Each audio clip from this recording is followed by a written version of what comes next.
नमस्कार, स्वागत है आप सभी का। आप देख रहे हैं एनएमएफ न्यूज। आपके साथ मैं हूं नम्रता चौधरी। मेरे साथ हैं मेरे सहयोगी रोहित पांडे। और आज एक बार फिर से चर्चा करने जा रहे हैं उस प्लेन क्रैश के बारे में जिसमें 241 लोगों की मौत हो गई, जिनका कोई कसूर नहीं था। और सिर्फ अगर आप आंकड़ा गिन रहे हैं 241, तो आप गलत हैं, क्योंकि 241 लोगों के साथ साथ उनका परिवार भी था जो इस पूरे दुख को, या कह लीजिए दुख के पहाड़ को अकेले झेलने के लिए मजबूर है।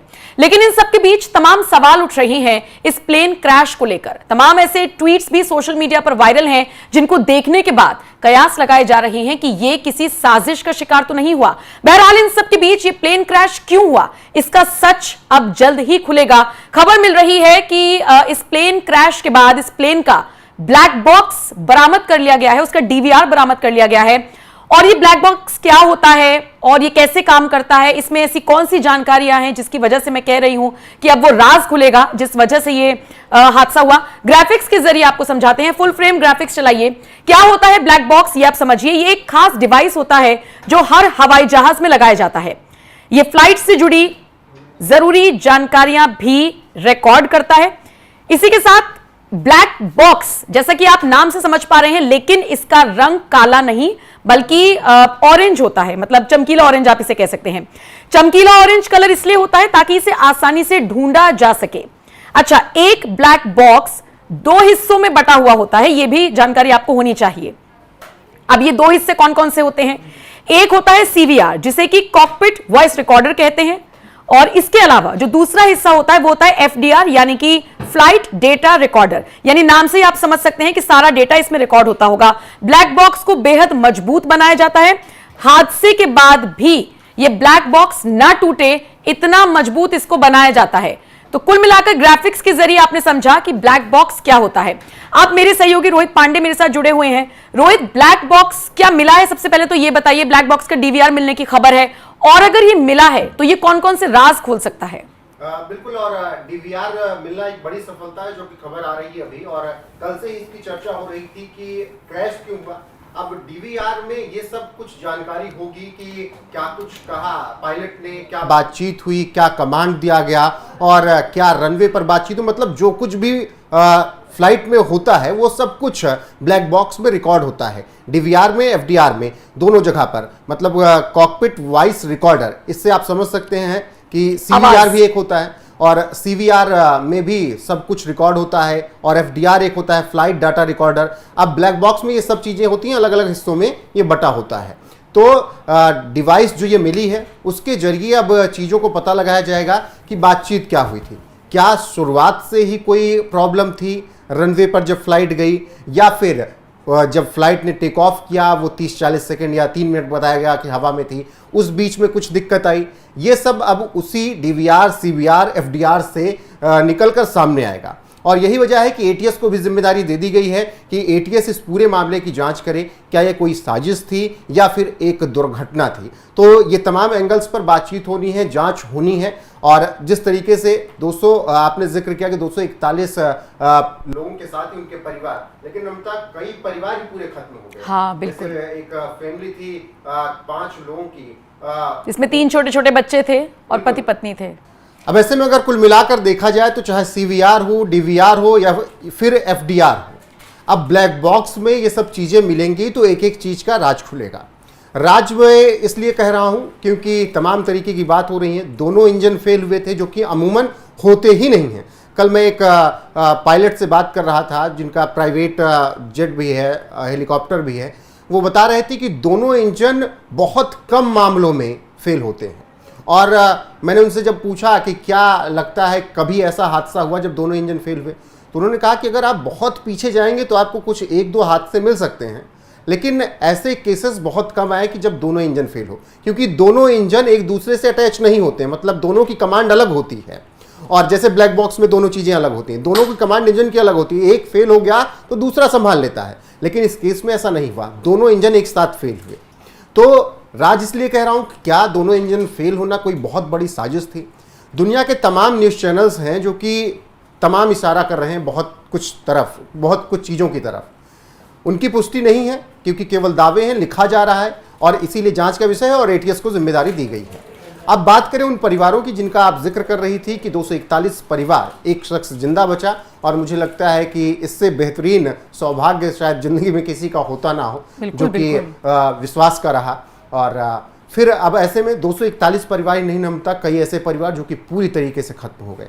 कितनी क्यूट सी फैमिली थी, 3 प्यारे प्यारे बच्चे, पत्नी डॉक्टरी छोड़कर यहाँ से जा रही थी लंदन, पूरी फैमिली लेकर के वहीं शिफ्ट रहेंगे, लेकिन उनका सफर पूरा नहीं हुआ, पहुंच नहीं पाए। एक ऐसी फैमिली और रही, पूर्व सीएम विजय रूपाणी का भी निधन इसी क्रैश में हो गया।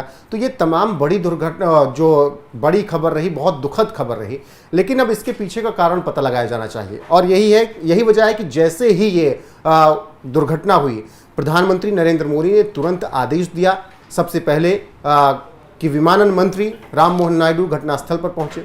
राम मोहन नायडू पहुंचे और उसके बाद गृह मंत्री अमित शाह पहुंचे। उनकी 2 जिम्मेदारियां थी, ना केवल गृह मंत्री के तौर पर बल्कि उनका गृह राज्य भी है, और ऐसे में बड़ी जिम्मेदारी गृह मंत्री अमित शाह पर भी थी कि लोगों में डर पैदा ना हो। ये विश्वास भी दिलाना था कि देखिए हादसा था, दुर्घटनाएं थी, दुर्घटना हुई और बेहद दुखद दुर्घटना हुई, लेकिन उसके बाद किस तरीके से माहौल को शांत रखा जाए, किस तरीके की किसी तरीके का बवाल ना हो और अराजकता ना हो, इन सब को ठीक करने के लिए वहां पर बड़े नेताओं का पहुंचना बहुत जरूरी था। राम मोहन नायडू लगातार शुरुआत से ही लगभग 1:38 पर ये फ्लाइट टेक ऑफ करती है, 47 से 43 तक हादसा होता है, और उसके 1 घंटे बाद ही राम मोहन नायडू पहुंचते हैं, अमित शाह शाम को पहुंचते हैं और घायलों से मुलाकात करते हैं।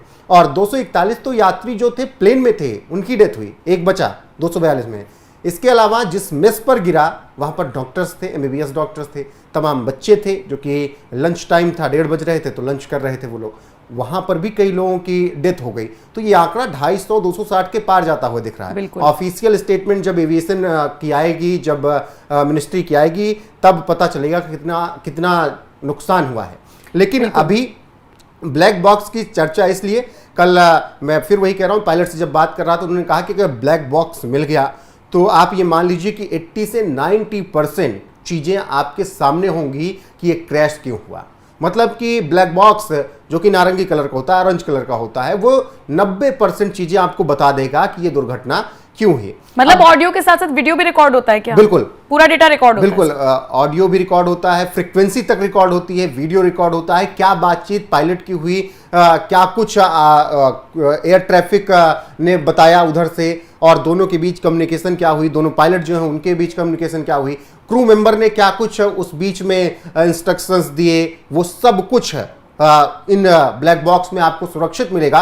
और ये इतना मजबूत इसीलिए बनाया जाता है कि अगर कहीं गिरे भी तो ये टूटे ना। और कल से यही था कि किसी गलत हाथ में ना लगे DVR ब्लैक बॉक्स, और इसीलिए सर्च ऑपरेशन लगातार चल रहा था, और अब खबर है कि मिल चुका है। अब थोड़ा मैं विस्तार से बता देता हूं कि दुर्घटना के राज कैसे खोलता है। एक बार GFX फुल फ्रेम चला दीजिएगा, तो उसी के साथ मैं आपको जानकारी देते चलता हूं। जब कोई विमान दुर्घटनाग्रस्त होता है तो जांच एजेंसियां सबसे पहले ब्लैक बॉक्स खोजने की कोशिश करती हैं, क्योंकि उसी में विमान से जुड़ी सबसे अहम जानकारी रिकॉर्ड होती है। ब्लैक बॉक्स 2 हिस्सों में बना होता है, जैसा शुरुआत में नम्रता ने बताया। एक हिस्सा पायलटों की आवाज और कॉकपिट की बातचीत रिकॉर्ड करता है, जिसे CVR कहते हैं। वहीं दूसरा हिस्सा विमान की तकनीकी जानकारी, जैसे गति, ऊंचाई, दिशा, इंजन की स्थिति को सेव करता है। इसे FDR कहते हैं। जब विमान क्रैश होता है तो ब्लैक बॉक्स में मौजूद ये डेटा सुरक्षित रखता है, और कितना भी इस पर प्रहार किया जाए ये टूटता नहीं है ब्लैक बॉक्स, क्योंकि इसे बहुत मजबूती के साथ बनाया जाता है। एक डिवाइस में एक छोटा सा सिग्नल देने वाला यंत्र भी होता है, जो पानी में गिरने पर भी 30 दिन तक अपनी लोकेशन की जानकारी देता रहता है। मतलब 30 दिनों तक इसे खोजा जा सकता है। और ऐसे में पायलटों की आखिरी बातचीत, अलार्म की आवाज़, तकनीकी गड़बड़ियां और कहां से चीज़ें अनियंत्रित हुई, वो सब की जानकारी यहां पर नम्रता आपको मिलने वाली है अब यहां से। तो ब्लैक बॉक्स के बारे में ये पूरी जानकारी रही, और इसके साथ ही अब बहुत कम वक्त में मुझे लग रहा है कि सारे राज आपके सामने होंगे। और देखिए, ये राज या ये साजिश, ये इन शब्दों का इस्तेमाल मैं और रोहित अपने मन से नहीं कर रहे हैं। मैंने सुप्रीम कोर्ट के अधिवक्ता से बात की, उन्होंने साजिश का इशारा दिया। हम वरिष्ठ पत्रकारों से बात कर रहे हैं, वो साजिश का इशारा दे रहे हैं। और ऐसा इसलिए कल मैंने जब पायलट से बात की, उन्होंने भी कहा कि ऐसा नहीं है कि ये केवल और केवल एक दुर्घटना है, साजिश हो सकती है, इसमें कोई दो राय नहीं। उन्होंने बस साजिश मानने से इसलिए थोड़ा सा इनकार किया कि बहुत ज़्यादा सिक्योरिटी एयरपोर्ट पर होती है। उन्होंने कहा कि आप लोग भी जाते हैं एयरपोर्ट, सब जाते हैं, देखिए 3-4 लेयर की सिक्योरिटी होती है और बहुत मुश्किल होता है उस सिक्योरिटी को तोड़ पाना, क्योंकि जो पायलट होते हैं उनकी तक की जांच आपके साथ ही होती है। लेकिन यही बात अश्विनी उपाध्याय कहते हुए नजर आए हैं ऑफ कैमरा कि कोई रेडिकलाइज तो नहीं हो गया था। उन्होंने कहा कि हो सकता है हम लोग गलत हो, और मैं चाहता हूं कि हम लोग गलत हो, लेकिन 242 लोग विमान में शामिल हैं। 11A पर कोई आदमी बैठा है, वो आराम से नहीं चलिए, लेकिन इतनी स्पीड से वो निकल रहा है, गेट तक जा रहा है, कूद रहा है। नॉर्मल इतना आदमी इतनी फ्रीक्वेंसी के साथ काम नहीं कर सकता। तीसरी चीज उन्होंने जो कहा, वो प्लेन उड़ रहा है, कब उसमें आग लगी, कब वो गिर रहा है, उसका जो फोटो शूट हुआ है वो ऐसा नहीं लग रहा कि किसी ने रैंडम कि अरे कुछ उड़ रहा है तो मैंने क्लिक कर लिया, हो हल्ला नहीं मचा हुआ है। तो क्या वो प्रोफेशनली शूट हुआ है, क्या किसी को पहले से अंदेशा था? और फिर सारा एडम्स का जो CIA से जुड़ी रही है, उनका वो ट्वीट जो 9 जून को उसने किया था और ये बताने की कोशिश की थी कि कुछ बड़ा होगा। हम सिर्फ कड़ी से कड़ी मिला रहे हैं, हम पुष्टि नहीं कर रहे हैं। बिल्कुल, और हमें इंतजार है अभी ऑफिशियल स्टेटमेंट बिल्कुल से, वो क्या कुछ बताते हैं, हमारी इंटेलिजेंस एजेंसियां क्या कुछ बताती है, ATS जांच करेगी, उसमें खुलासा होगा और फिर ब्लैक बॉक्स मिल रहा है तो बहुत कुछ चीजें आपको पता चल जाएंगी कि क्यों हुई ये दुर्घटना। तो जो एक साजिश का एंगल है, अगर इतना बड़ा हादसा हो रहा है तो आप इसे निश्चित तौर पर एक ही नज़र से नहीं देख सकते केवल दुर्घटना थी। इसमें साजिश का एंगल था, इसमें क्या जितने क्रू मेंबर थे, इसके अलावा जितने लोग स्टाफ थे, उन सब की भी जांच होगी, क्या कोई इन्फ्लुएंस तो नहीं हुआ था, ये सब तमाम चीज़ें होने जा रही हैं। लेकिन एयर इंडिया को लेकर इससे पहले भी बहुत शिकायतें आती रही हैं, तो एयर इंडिया को भी अपने मानकों पर थोड़ा और खरा उतरना होगा, ये भी इसमें कोई गलत बात नहीं है। और विमान दुर्घटना इसलिए बहुत बड़ी हो जाती है नम्रता, क्योंकि विमान दुर्घटना बहुत कम होती है। आखिरी बार भारत में जब बड़ी विमान दुर्घटना हुई थी 2020 अगस्त का महीना था, तारीख 1 से 7 के बीच में थी, शायद 7 अगस्त 2020 की तारीख थी। कोकीझाड़ में दुर्घटना हुई और उस वक्त भी कुछ ऐसी ही घटना हुई और 19 या 20 लोगों की मौत हुई थी, जिसमें क्रू मेंबर थे, यात्री थे, 17 यात्री और 2 या 3 क्रू मेंबर बताए गए थे। तो उस वक्त 20 लोगों की ऐसी मौत हुई थी, मतलब 5 साल बाद ये दुर्घटना हुई। तो विमान की जो दुर्घटना है वो बहुत कम, बहुत बड़ा अंतर होता है दुर्घटनाओं में। ऐसे में जब भी विमान की दुर्घटना होती है तो बहुत बड़े सवाल उठते हैं। लेकिन अब यहां से सोचना होगा एविएशन मिनिस्ट्री को, यहां से सोचना होगा हर एक उस कंपनी को जो कि पैसा तो मोटा वसूलते हैं आपको केवल लखनऊ और मुंबई भेजने के लिए 8-9 हज़ार 10 हज़ार, और ऐसे समय में जब स्थिति कल बनी इस तरीके से तो 50 हज़ार 51 हज़ार भी लेने लगते हैं। तो उनको सोचना होगा कि अगर आपके AC नहीं चल रहा था आपकी फ्लाइट में तो क्यों नहीं चल रहा था, क्योंकि AC नहीं चल रहा था। उसका वीडियो एक सामने आया, आकाशवस्त नाम के एक यूज़र ने, जो कि फ़्लाइट में सफ़र कर चुके थे उससे पहले, उन्होंने शेयर किया कि AC फ्लाइट से मैं दिल्ली आया था तो AC नहीं चल रहा था। क्या उससे शॉर्ट सर्किट हुई, क्योंकि अगर AC नहीं चल रहा तो कुछ ना कुछ कमी रही होगी। तो ये सब तमाम बातें हैं और ये एयरलाइंस को समझना होगा कि यात्रियों की सुरक्षा आपकी प्राथमिकता है और अगर ऐसी गड़बड़ियां आपके साथ हैं तो उन्हें ठीक किया जाना चाहिए। तो ये सब बातें मिनिस्ट्री को समझनी होंगी और पैसा आप जितना वसूल रहे हैं सुरक्षा भी उसी हिसाब से आपको देनी पड़ेगी। नम्रता, बिल्कुल। तो ब्लैक बॉक्स क्या होता है, इसका DVR मिलना कितनी बड़ी सफलता साबित हो सकता है, कौन कौन से राज खुल सकते हैं, ये हमने इस वीडियो में डिस्कस किया, चर्चा की।